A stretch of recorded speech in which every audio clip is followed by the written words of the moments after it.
very good morning to you. It's exactly 9 a.m. Thank you for joining us on today's edition of the News Sponge, reaching you from Diamond 88.7 FM in Lorry. And this is where we bring you the trending stories across the globe. My name is Bisola, Oduwole, Suleiman, and here are the stories making the waves across the world. In Nigeria, the federal government, through the National Universities Commission, is set to release the newly developed curriculum for Nigerian universities today. The date for the unveiling was contained in a letter to stakeholders and signed by the NUC's Deputy Executive Secretary, Administration, Chris Meyaki. According to a copy of the letter obtained by newsmen on Sunday, the unveiling is part of the activities marking the Commission's 60th anniversary. Still in Nigeria, the Inspector General of Police, Usman Baba, has ordered the deployment of armed personnel for the commencement of railway services along the Abuja-Kaduna routes from today, Monday, 5th December 2022. This was contained in a statement on Sunday by the Force Public Relations Officer, Muyiwa Adejobi. It could be recalled that the Nigerian Railway Corporation, NRC, had suspended train service along the routes after Boko Haram terrorists attacked a moving passenger train in Kaduna on March 28, 2022. And on the foreign scene, thousands of protesters marched in Morocco's capital Rabat on Sunday, decrying the high cost of living and repression amid surging inflation and rising social discontent. Police spokesman Sadiq Dudishe said the men, 14 Iranians and 6 Pakistanis, were apprehended for questioning after they wandered unexpectedly from a part of Galmudug state under militant control. Some of these people were kidnapped by Al-Shabaab in 2014, while others were abducted on the Harazere coast near Kosol Tire in southern Somalia in mid-2019. In sports, England set up a Titanic World Cup quarter-final against holders France as Jude Bellingham's masterclass inspired a 3-0 win against Senegal in the last 16 on Sunday. Gareth Southgate's side survived a nervous start at the Al Bayt Stadium before Jordan Henderson and Harry Kane put Senegal to the sword with a pair of clinical finishes before half-time. Bukayo Saka scored England's third, but it was Bellingham's prodigious work rate and burgeoning quality in possession that allowed them to turn the tide. Bellingham set up Henderson's opener, and Borussia Dortmund's midfielder was involved again when England's captain Kane bagged his first goal in the World Cup. And that's all we have for you on this morning's edition of the News Sponge. Up next is the Diamond Breakfast Show, where we bring you the analysis of the major stories making the rounds. Do stay with us. We'll be right back. The major talking point in Nigeria are always on the lips of the citizens. What's going on in this country? Look at smaller countries taking lead, and you call yourself giant of Africa. Yeah. Nigeria don't spoil my business too much. Nigeria is too hard for us. I mean, I want to kill us. Father, not kill us for Nigeria. Please, help us beg them. They should reduce their expenditure so that they can free enough money for social development. I wish for a Nigeria where we elect a leader based on competency and not popularity. On the Diamond Breakfast Show, we place the spotlight on the critical issues in the country. Government that says they are broke can prioritize construction of an additional runway over education of the people. How can you hold Indomine? This is intolerable. It's provocative. Now, you see, when you look at our democratic journey, we are yet to practice genuine democratic system in Nigeria. Join us on Mondays to Friday on the DBS from 9 to 10 a.m. The Diamond Breakfast Show, amplifying the voice of the people.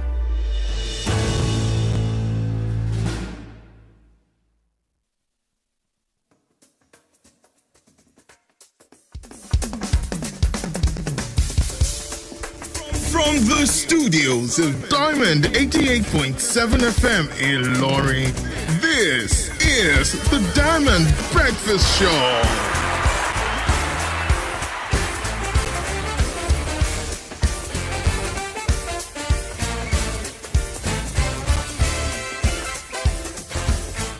You're welcome. Welcome back. You're still tuned in and listening to Diamond 88.7 FM Ilorin. And the program you're about to listen to right now is the Diamond Breakfast Show. This is where we take a look at the analysis of some of the major stories making the rounds. I'm your host this morning. My name is Bisola. Oduwole Suleiman. It's a beautiful Monday morning right here in the city of Ilorin. Hope you're set for work. Hope you're on your way to work or you're ready at your place of primary assignment. We wish you the very best this beautiful week. Now let's quickly take a look at some of the major stories making the rounds. And to do the analysis with me this morning, I have a public affairs analyst, a social commentator, and a youth advocate. His name is Comrade Tajuddin Abib, and he's also known as Tallest. A very good morning to you. Good morning, Ms. Bisola. Good morning, dear listeners at home. All right, it's nice to have you in the studio. Thank you. All right, let's look at the first issue, and that is on the issue of the attacks on INEC offices. With less than 83 days to the conduct of the general election, suspected hoodlums on Sunday morning attacked another office of the Independent National Electoral Commission, INEC, in Oru West local government area in Imo State. The attack affected the conference room where the office furniture and fittings were destroyed. This is the seventh attack on INEC facilities in 5 states of the Federation in the last 4 months. INEC's National Commission and Chairman of Information and Voter Education Committee, Festus Okoye, disclosed this in a statement on Sunday. The latest attack is the 5th on the INEC offices within the space of 4 weeks, following attacks in Ogun, Osun, and Ebonyi State, thereby raising fears about the 2023 polls. Just last week, the Commission's office in Olu local government area of Imo State was attacked on Thursday, leaving the building, which was undergoing extensive renovation following an earlier attack, vandalized and partially set ablaze. Now, we've heard about this incessant attacks here and there. Why do you think the INEC offices are targets of these attacks? Ignorance. That's just the summary of it all. Ignorance. Because for those attacking these facilities, their intent was to, quote and unquote, was to show the states that they are not in tandem with what they're doing. They are not in agreement with what the government is doing. Okay. I think that's the primary thing. If you look at the attack, you see the attack from Southeast. You discover that it's done by a particular group. What's the agitation about? That the country is not being run exactly the way it's supposed to be run. But attacking these facilities, is that the solution? That's exactly the reason why I said the summary of it all is ignorance. Because if you understand exactly what is good for you as a citizen, if you're saying something is not good, if you're saying you're not doing the right thing, if you're saying the government is not doing the right thing, then those facilities that you have as the measure of your development are those facilities you are destroying again. Public properties. So what are you going to what are you writing letters to? You are writing letters to more underdevelopment. And that's exactly the reason why I said the summary of it all is ignorance. However, I think at this particular period of time, it is more important that people who actually understand exactly what the problems are and probably are throwing themselves up to say this is the solution to some of this problem needs to go back to the grassroots to enlighten these youths. It's actually one of the problems is youthful exuberances, not knowing and thinking you know. Okay, that's one of the problems that we have with the youths. They think they know. Their thought was that if we bring the government down, they'll come to the negotiation table with us and we'll be able to say this is exactly what the problems are, this is exactly what we're fighting for. But can this actually bring the government to the table? This is a game of ego. The government believes they have, of course, that's a general maxim, that the government they are the only entity with the monopoly of violence. Okay, so as a citizen, you do not have that monopoly. The government will have the thoughts that we will bring you down by all means possible, either with force or otherwise. So if that's the case, do you think this will solve your problem? No. So it is very, very important for us, for some of the people who actually understand exactly what the problems are and what the solutions are, for civil society organizations, for media houses, to embark on a sort of enlightenment for the youth, for the people of the country, for the citizen. Of course, we have complained so many times about the docility of NOA, Nigerian Orientation Agency. We've actually complained about their docility. What are they doing? How much are they enlightening the people? How much are they giving them information about the country? How much are they letting them understand exactly how to solve the problem of the country. For goodness sake, we are running democracy. The highest a public office holder can use in power is 4 years. That is if elected and not appointed. Now, if that is the case, you have the power in your hand, the power of the thumb, to actually change government at will, irrespective of whatever you think is the underperformance of that government. Rather than destroying the public properties, that is actually mainly for me and you. Because at the end of the day, the property does not belong to that person in power. The property belongs to Nigerians. So if you are destroying them, you're actually destroying Nigeria that you are saying is not developing. So that's exactly the reason why I said the summary of it all is ignorance.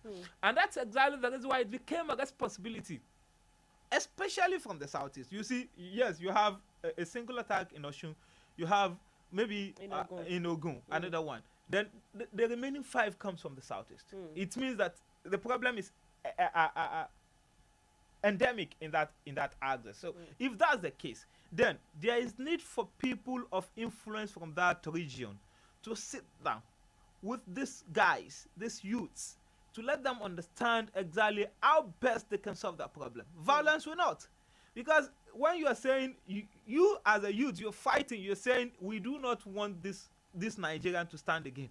And one of your kinsmen is actually going around the country saying, I want to become the president of the same country you're saying you don't want to see again.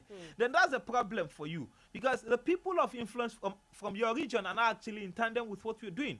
That's the implication. So if that's the case, there is that need for those people from that region, people who actually have the voice, people who actually have the influence from that region, to please talk to this youth. This is not the right way to go. It will rather continue our underdevelopment, and that's not exactly what we want to see. All right, Comrade Tajuddin, you have mentioned that this thing is more pronounced in the southeast, but we're also seeing cases in the southwest, and we don't even know what state is next. What can the INEC do, and the government in general, to ensure that this do not happen again? It has happened in several states, and we expect that it should have been curbed. There should have been security apparatus put in place to ensure that. But what can they do now to ensure that this doesn't happen again? Of course, yes. I think about 2 weeks ago, INEC was saying, or is it the DSS, the Nigerian police, is saying they are going to be deploying people to INEC facilities across the country. Yeah, but what happened? But yes, but that's the country. We gotta talk rather than taking actions.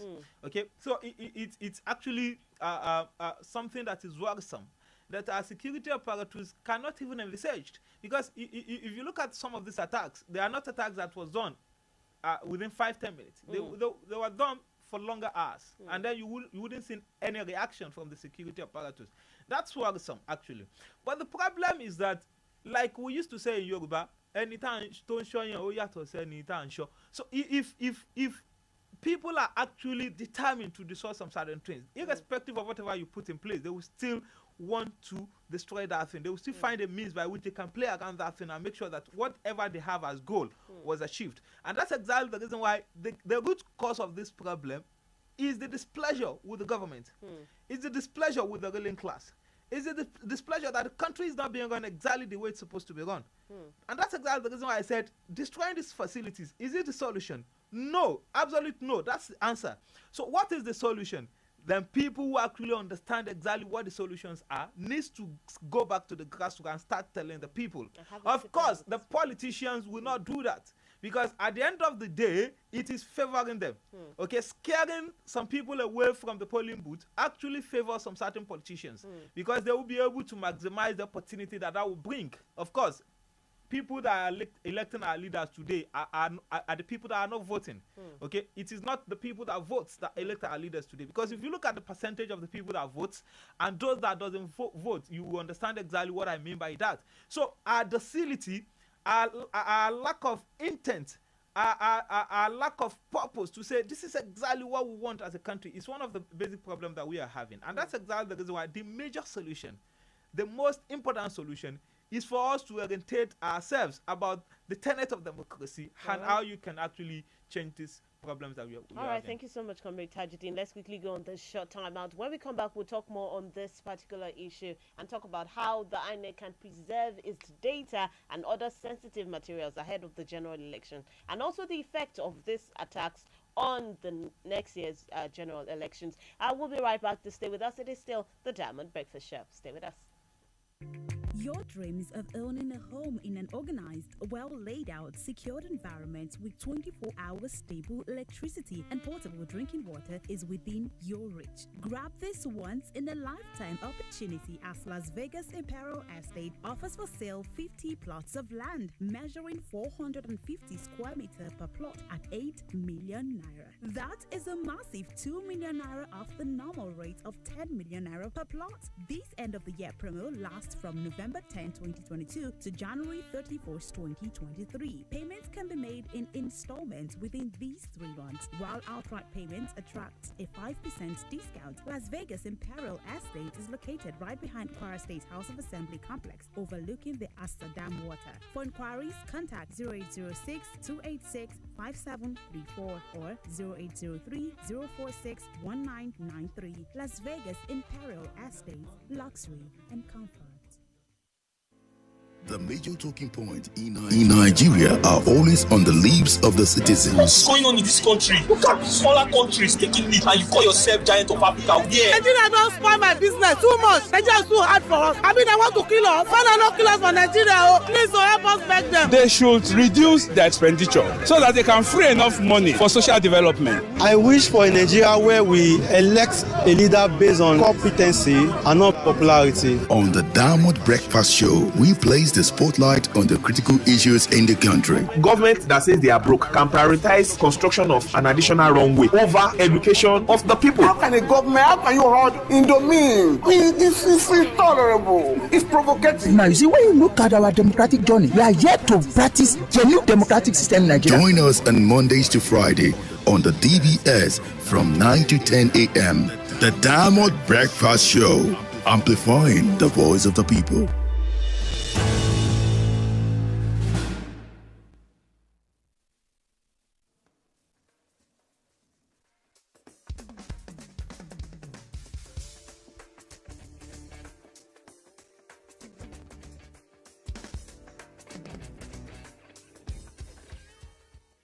Welcome back from that short time out. You're still tuned in and listening to the Diamond Breakfast Show. And before we went on that time out, we've been talking about the incessant attacks on the INEC offices. And before I went on the break, I asked you, what do you think, or what effects do you think these attacks would have on the coming general elections, and how can INEC ensure that sensitive materials are protected and are kept in good condition ahead of the elections? It's unfortunate that we're having this situation because as a person, I believe at this particular period of time, Nigerians have a chance to elect their leader based on the Electoral Act. The Electoral Act is actually, to some certain extent, giving some kind of hope that you can have a free and fair election.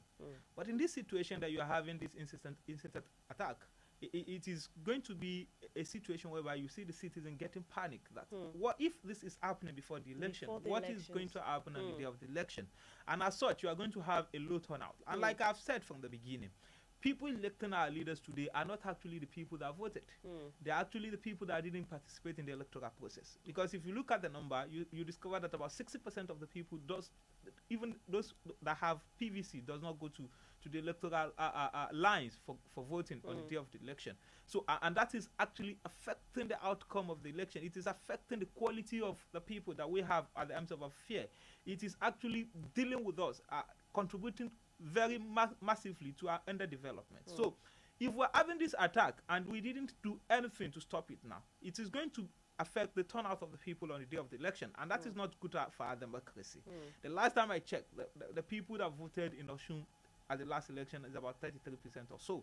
That is too low a turnout for a democratic system. So it is important that we look at a way by which we deal with this issue, be able to assure the masses that if you come out on the day of the election, you are protected, your life is protected, your property is protected. If that's not the case, then you cannot say you are a leader. For me, you cannot say you're a leader if the people are not guaranteed about their own safety. So it's important that we look for a way. We charge the government and the security apparatus to be up and doing. They should do exactly what is expected of them, protecting the life and property. That is what is specifically stated in the Constitution. And at this particular period of time, an important period in our time, that we are having a president going out, it is very, very important that we give a level playing ground for the democratic parties to be able to present the aspirants, the candidates, and then have an assurance that I can actually become. That is, if there is no anyway a violence during the process. So it's very, very important that we look at a way by which we solve this problem. We charge our security apparatus to be up and doing and ensure that the Nigerian masses have that assurance that they can vote and their vote will be counted. All right. Thank you so much, comrade. Let's quickly move on to the second issue because we still have a lot to talk about this morning. And this is on the issue of the poverty index in Nigeria and the blame game between the federal government and the state governors. Governors of 36 states have accused the federal government of abandoning its duty of addressing the security challenges crippling economic activities in the country.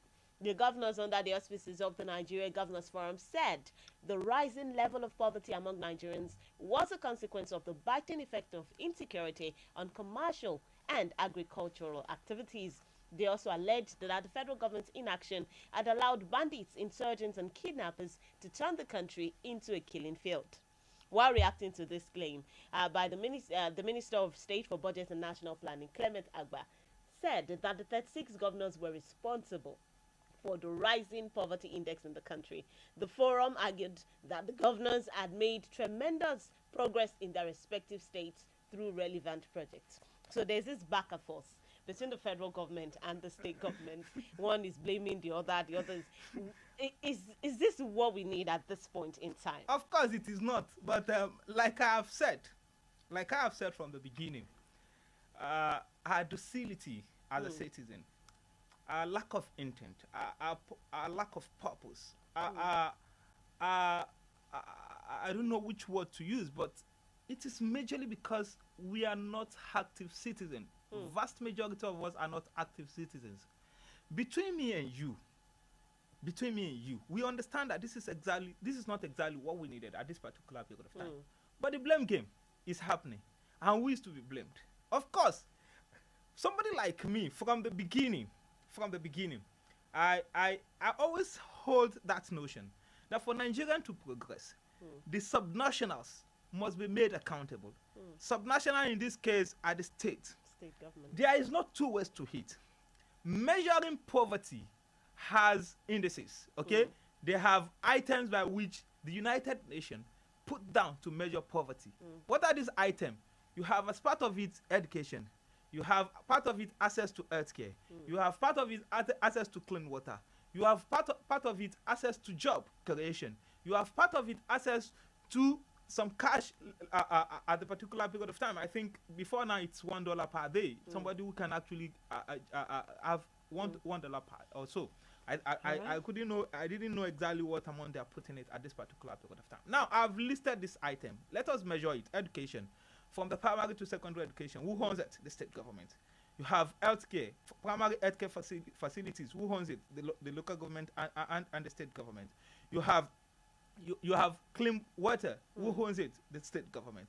You have job creation and employment. Who owns it? The federal government and the state government. All right. Okay. If that's the case, who has the responsibility to move the people out of poverty? The state government.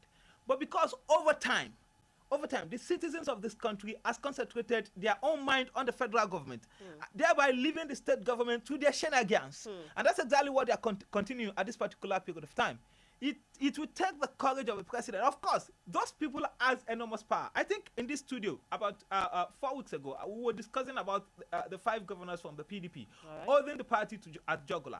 And I made a stand that if these people can actually form an alliance, 5, and disturbing the party at this level, imagine them coming together to say that we want to form an alliance to develop our state. What will we have as outcome? You have development. But what are they doing?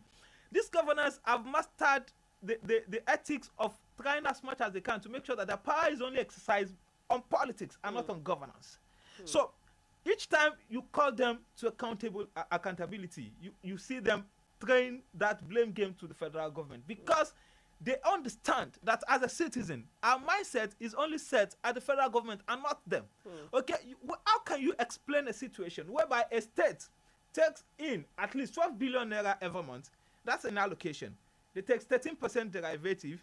That's another money. They take money from the international organization in the states. They have internally generated revenue. At a particular period of time, you have a state like Delta having at least 20 billion naira to expend on governance every month. All right. Okay, what has been the developmental index in Delta today? How many people are in poverty? How many children are out of school? How many people didn't have a job to do? So if you look at all of these things, you understand that it is a straightforward answer. The problem with Nigeria today lies with the state governors. Okay, I'll give you another example that will make you understand exactly why they are important in the development trend of the country. You look at a state like Kaduna. Despite the ravaging insecurity, look at the economic development from Kaduna. You look at the infrastructural development from Kaduna. You look at a state like Borno, you discover that since 2013, they have been battling with insecurity. Boko Haram in this instance. And what you have today, when you have Zulum at the ends of affair, you have a relative peace in that region. You have some kind of development infrastructure and taking the people back to their community for economic activities. They are back to farm now. They are doing whatever they can do, at least to make their own life better. Okay, you now look at a state like Abia. Abia is one of the oil producing states, and they are taking 13% derivative. What is the developmental index in Abia? So it is a straightforward thing. And what will I advise as somebody who is speaking to the public? I will advise that as much as we put our mind on who becomes the president of this nation, it is much more important that we put our mind at those who become our governor at the state level. Right. It is very, very important because they hold the development of the country in their own hand. You look at the local government, the total of our system today, they are dead. Why? Because the state governor decided to hold them into their own ends without allowing them to perform exactly the way they're supposed to perform, the task they're supposed to perform. Right. As young as I am, I went to primary school at a time where the local government is still relatively functioning. I could remember that I used to get writing books, textbooks from my local government chairman. I can remember very well that it was my local government chairman that I keep the primary health community services in my community. I can remember very well that it was Toyin Sanusi that built the current local government headquarters in that place. That was around 2006. That means the local government have their own contribution to the development of the country, at least from the grassroots. You understand, they provide healthcare facilities, primary healthcare facilities. They provide that primary education. Okay, up till this moment, they are still the one paying the salaries of the primary school teachers. Okay, you understand that they make sure that they provide public toilets. They look at the markets and ensure that they have revenue and then reinvest the revenue into the development of those markets. What do you have today? You do not have those people on board again. Who are those crippling them? The state governor. So it is a straightforward answer that these people actually needs to be called to accountability. We need to concentrate our efforts on who become our governor and ensure that we put the right people at the ends of affairs at the state level. All right, Comrade Tajuddin. Now, you mentioned that you mentioned a lot about what the state government, the role of the state government in all this. But are you trying to say that insecurity has nothing to do with the increase in the poverty level? It has very, very well. It has, because if you look, it's still going back to the state government. I'll speak about it. You think about insecurity. This insecurity, you look at the vast majority of the places affected by this insecurity, they are the rural areas. All right. During the time that the local government are still functioning. And you see, there are a lot of things attached to state governors doing exactly what is right to develop this country. When we're young, the local government have the responsibility to provide tractors for the farmers. Okay. They support them with fertilizers. Okay, this allows these local dwellers to be engaged meaningfully, because at the end of the day, even during those periods, if you go during the Hajj period, if you go to the airport, you see that the vast majority of the people going to Hajj are the local dwellers. But because they did not have that economic activities going on for them again, they turn victims of this banditry. Why? Because the people giving them incentives to continue their own business are actually not there again. The local government is not there again. And then, if that's the case, then you see some of these insecurity problems have the economic aspect of it. Okay, there are some who wants to be defiant by all means. Okay, but that's not the major causes. Vastly, economic activities, crippling of economic activities causes some of this insecurity problem. So because we are not giving them exactly what they needed to be engaged meaningfully, they are engaging in something that is not right at that particular period of time. And how do you solve some of this problem? By allowing some of the grassroots representation to be effective back to the local government. So if you are going to talk about insecurity in Nigeria, the state governors have their own roles. They cripple the local government, not allowing the traditional councils to be effective again. In the past, you have the traditional councils as the first measure of security in their own state, in their own region, in their own locality. But what do we have today? Everybody leaves their own responsibility, and then we concentrated our minds on the federal government to come and... All right, comrade, thank you so much. We need to go on this short time out. We will be right back, but in the meantime, you can send in your contributions via WhatsApp 091 3655 6864 to stay with us.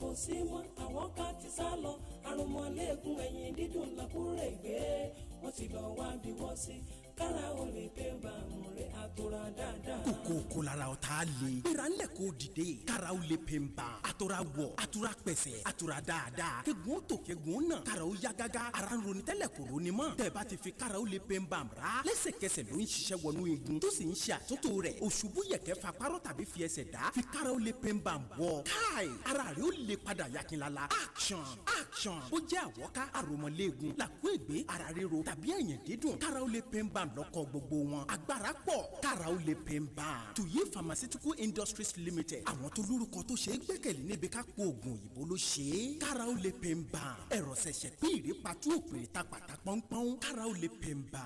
ó kì í síbẹ̀. kára ó lè pè ń bá mú rẹ̀ àtúrà dáadáa.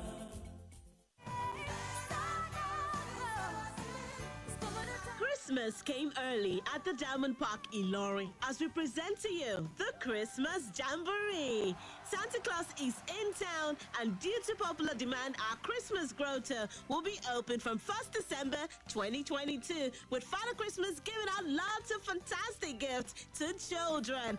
And there's also going to be music and lots of interesting games for all. This event is open to everyone. We therefore call on schools, churches, parents, and guardians who want to give their child a rewarding and fun-filled Christmas. Registration is currently ongoing. For inquiries or sponsorship, contact Tony on 080-2677-3152. Come party with us at the Diamond Park, Plot 2, New Uni Road, Irewolede, Ilorin. Merry Christmas, Happy Holidays!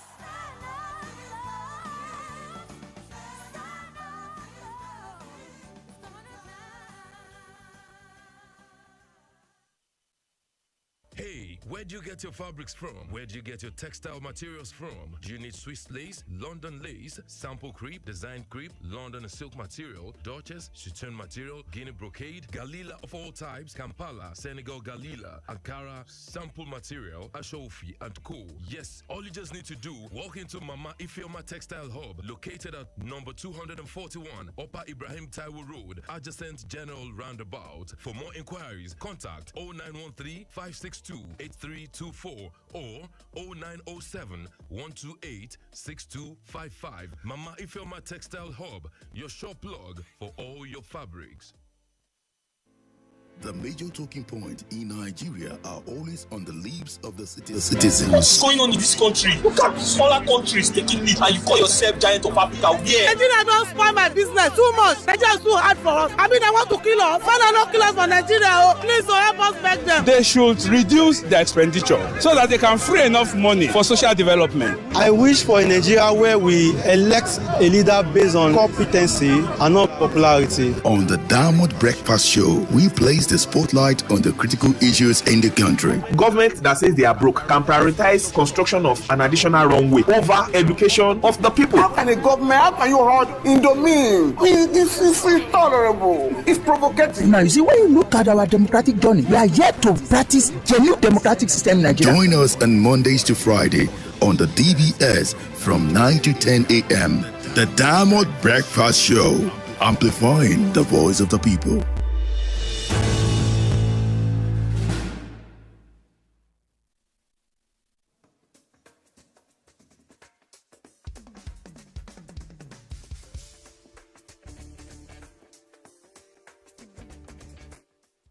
Welcome back from that short time out. You're still tuned in and listening to the Diamond Breakfast Show, reaching you from Diamond 88.7 FM, Ilorin. You can join in the conversation via our social media platforms at Diamond FM Ilorin on YouTube and at Diamond 887 FM on Facebook as well. Drop your comments and we'll be glad to read them. Let us know your thoughts on the issues discussed this morning. Now, comrade, we have mentioned some of the ways by which poverty can be reduced, but what other ways do you think poverty can be reduced in Nigeria? Because this is something that is affecting everyone. Even the rich are not as rich as they used to because they have lots of people around them to also help. So how can this be reduced? What is the role of the government? What is the role of the people as well to ensure that we get better as a country? Of course, yes. It has all to do with plans. It has all to do with purpose. It has all to do with commitment to taking people out of poverty. Right. Like you have mentioned, do we need this blame game at this particular period of time? No. Rather, the state government and the federal government should join hands and ensure that they provide the atmosphere, the conducive environment for the people to thrive. Okay, like we used to say, majorly, the government does not have problem. Does not have business with in business, but they have business in providing the environment, and that's exactly the reason why the issue of insecurity came in. Because if you do not have that rest of mind to think, if you are not assured that if I go to the farm, I'll be able to invest whatever I've invested in that place, then I will not invest my money. And that's exactly the reason why people are running away from the farm. And then by putting people in the urban area. You see, when we're young, we don't used to have people coming from the rural areas to town. Now you have a lot of them coming, and what are they doing here? Unproductive thing, okay? So I don't want to be mentioning exactly what they're doing, but it's unproductive. Against them having their own way in their own rural areas, farming and then getting their own pay the way they used to do in the past. So it is very, very important the government comes together to look at the way by which we can stop this insecurity and then provide the people with the right environment. Like I have said, you see, one of the problems we have is deceit. Okay? When each time NB has released the statistics, look at it. You should be checking from today. If a state is favored, okay, let us assume they said the number of out-of-school children reduced in Kwara. Kwara media people will fake it, and then they would compare it to heaven. But the moment they said, no, this thing you're doing is affecting the people, they said, no, it's not our own doing, okay? So you don't give it to the federal government at that particular period of time, then you want to put all the blame on them. So it's very, very important that we're sincere about what we're doing. Pathetically, we have people in leadership that are not prepared for it. And that's exactly what the problem is. And they do not understand exactly what their own responsibility is. That's exactly the reason why you have a governor who is calling for a state of emergency until somebody on the media told him that this thing you are calling for will affect you before it tracks back. So it's important that they understand exactly what their role is, what their responsibilities as enshrined in the Constitution, and provide those roles. And for the people, we need to understand that the government will not give us exactly what we're looking for, a platter of good. No, you won't have it. You just have to think about where is my own niche, where is my own strength, and then maximize those strengths to your own advantage. Look at the opportunities. There are a lot of opportunities. I used to say it. How much are we tapping those opportunities in our environment, taking advantage of those opportunities? I cite example of my own profession. Okay, I'm a telecoms scientist. I know exactly what is happening in the telecoms industry today. Vast majority of the technical education job in those places are being given to expatriates and not Nigerians. And we have Nigerians who actually study some of these courses that can actually do these jobs. How much are you developing yourself to take some of these opportunities at your own end? So it's important that we prepare ourselves for the opportunities, we develop ourselves steadily on a daily basis, and we look for these opportunities and take them as they come, so that we'll be able to and then we have to, like people are saying, entrepreneurship. I understand it's very, very important, but you have to know your onions. You have to understand exactly what it takes, so that it will not be that you invest your money and then you will waste it. Know exactly where your strength is and ensure that you exploit whatever opportunities. All right. Thank you so much, Kamri. Let's quickly take a look at the last issue before we start taking some contributions via phone lines and WhatsApp. The third one is on the resumption of the rail service on the Abuja-Kaduna rail line. The Nigerian Railway Corporation, NRC, will resume the Abuja-Kaduna passenger train service today with only 2 return services. The announcement was contained in a statement sent by the Managing Director, Fidet Okiria. The statement shows that the first train will depart Rigasa train station in Kaduna to Abuja by 8 a.m., while from Abuja, the first train will depart Idu train station to Kaduna by 9:45 a.m. this morning. The NRC management also revealed that as part of the new security measures, it is now mandatory for passengers to present their national identity number NIN and valid boarding ticket before they are allowed to board. Meanwhile, the Inspector General of Police, Suleiman, has ordered the deployment of armed personnel for the commencement of rail services along Abuja-Kaduna routes from Monday, December 5th, 2022. It was contained in a statement on Sunday by the Force's Public Relations Officer, Muyiwa Adejobi. It will be recalled that the Nigerian Railway Corporation, NRC, had suspended train service along the routes after Boko Haram terrorists attacked a moving passenger train in Kaduna on March 28, 2022. The insurgents had blown up the rail track and bombed the moving train, killing some and abducting more than 60 passengers. The unprecedented attack had attracted international and national outrage. So the train services is resuming today. What are your thoughts? Unfortunately, it's a situation that we shouldn't have, but unfortunately we have it. For 10 months, that train stopped. A lot of things attached. Okay, the train you took loan to actually build, you couldn't operate it for 10 months. That speaks volume about how deteriorating the situation in the country is. And I expect that as this train is resuming today, the federal government will not just provide tentative measures to allow this train moves. They should be thinking on a daily basis how best we solve some of this problem that we have, especially this problem of insecurity, the long-term solution. Because if you do not solve this problem, it is inevitable you will have this situation again. And if you are having this situation again, it speaks to lack of competency.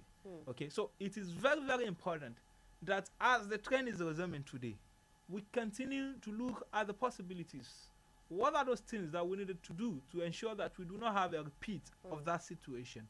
And it is simple.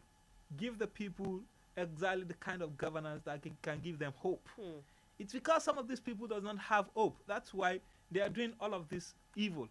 If they actually have hope, you cannot tell me to come and do something bad now. I will not, because in my head, I was thinking maybe in the next 10 years I can find myself at the end of affair as I needed to. So if that you give the people such hope, you tend not to have people who will be involving themselves in all of this crime. So the government should provide the people with the right governance. They should ensure that those who want to be defiant are called to order. They are dealt with the rule of law. Because one of the problems you have is that when people perpetrate this evil, they tend to get out of it because we do not actually melt them with the hand of the law. We do not sanction them for whatever they have done. We allow people, okay, you see some people of them get away with it. You allow people to get away with crime. Okay, that's why you see some of these the stupid assertion that we have on the street today, that those Yahoo boys are not actually doing anything because the politicians are doing more than what they're doing. Because they are measuring it. They are measuring the leaders. So they must lead by example. Give the people hope. Give the people right governance. Give the people right education. Give them hope so that they will be able to be useful for themselves and the country at the end of the day. All right, thank you so much, comrade.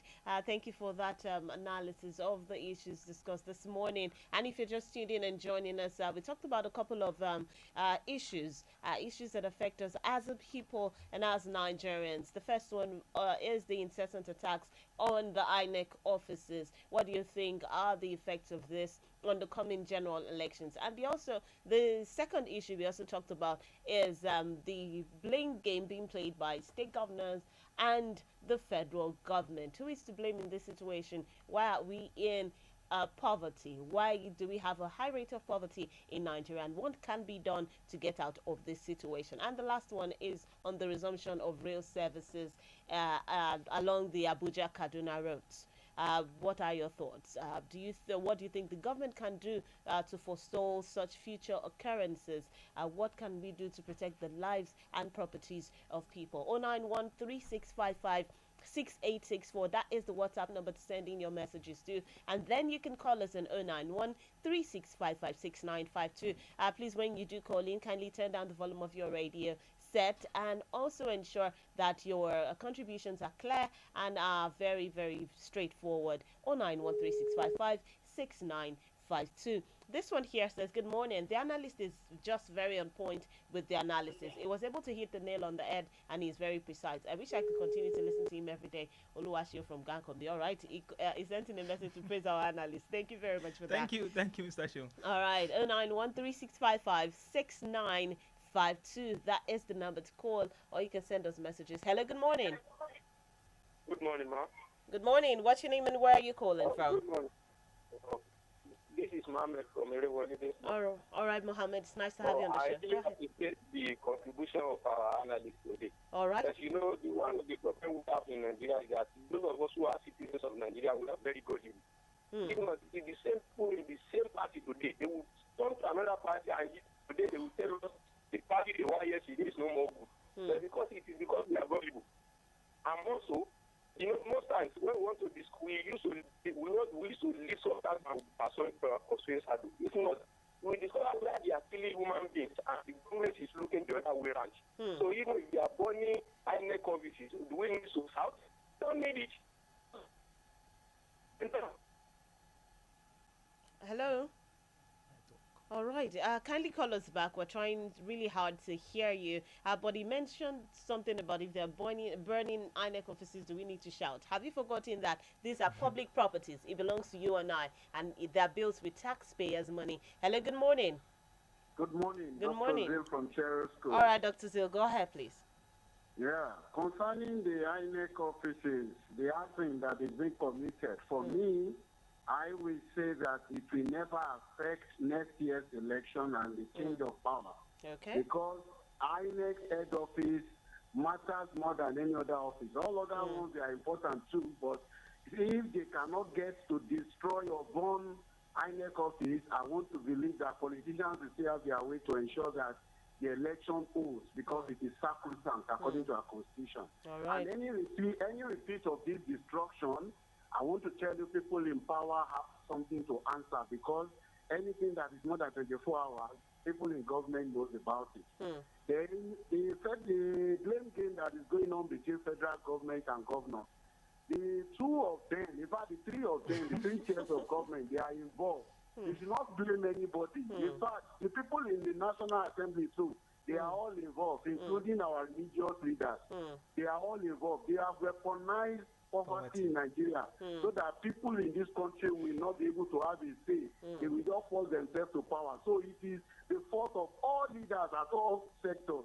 So they should not blame anybody. Then concerning Abuja-Kaduna rail line, it is a good one that it has resumed, but they should not allow the repeat of what happened that time, because in this country, if people don't die, they don't wake up to do the right thing.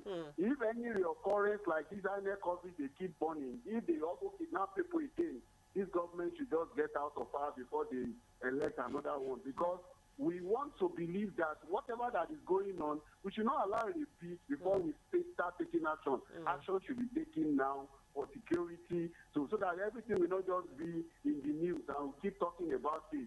It is not right. It does not show we are right. All right. Thank you, Dr. Zil. And we do not even pray for such an occurrence anymore. 09136556952. That is the number to call. Let's see if we can take a couple more calls before we wrap up. Hello, good morning. Hello, good morning. Good morning. All right. All right. Good to have you on the show. Go ahead, please. Thank you very much. The problem we are having with our government, and it is because the power has been centralized in one part of the country, which is Abuja.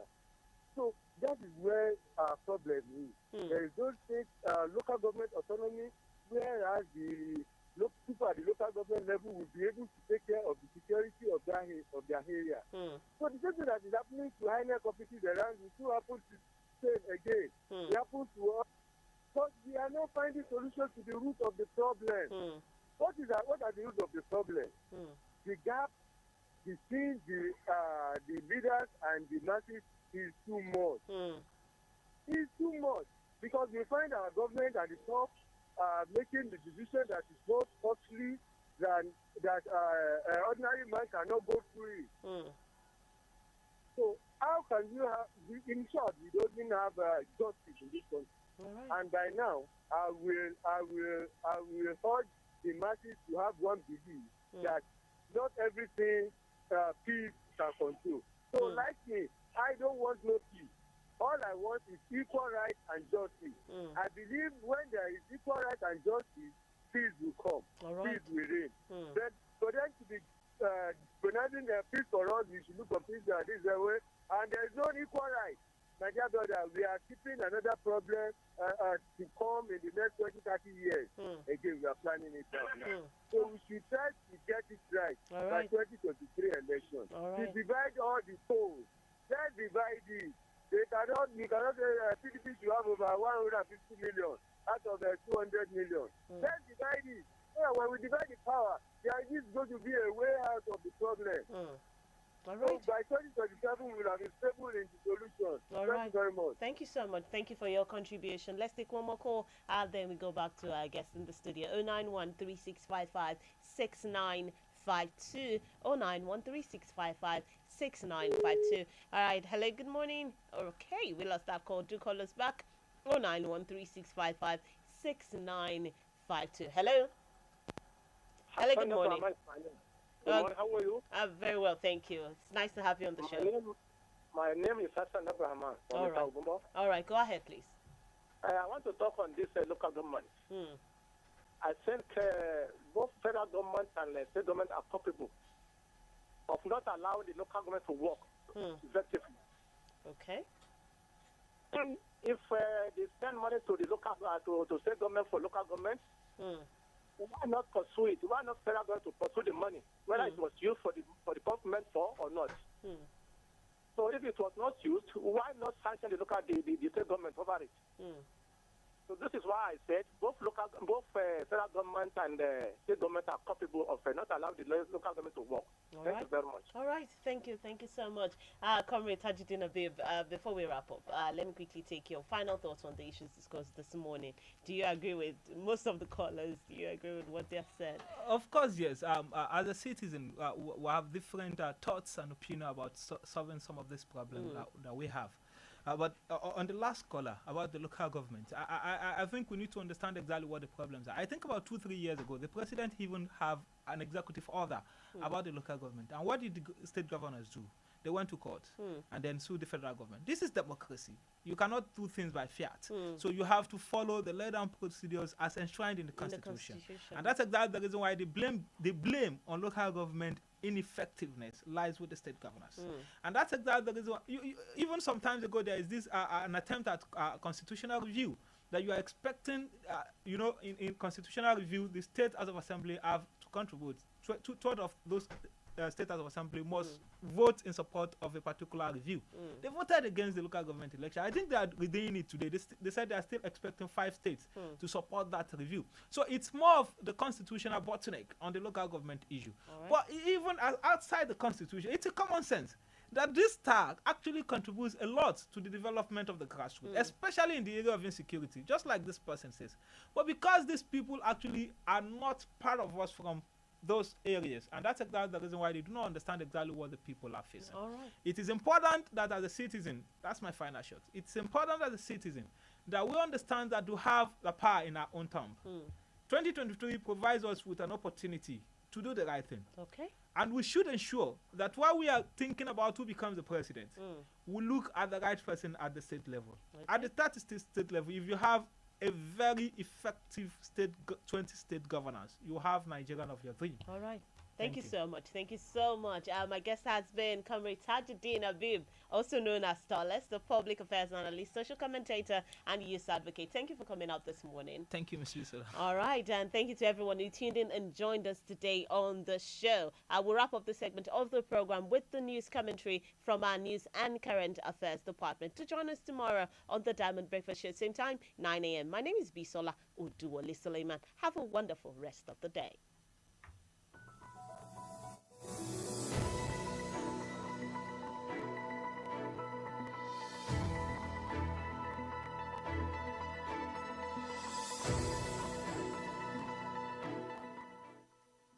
Today's commentary is on attacks on INEC facilities, a threat to our democratic process. When Nigeria returned to democratic government in 1999, Nigerians across the country and diaspora heaved a sigh of relief. Many years of military rule, characterized by violence, human rights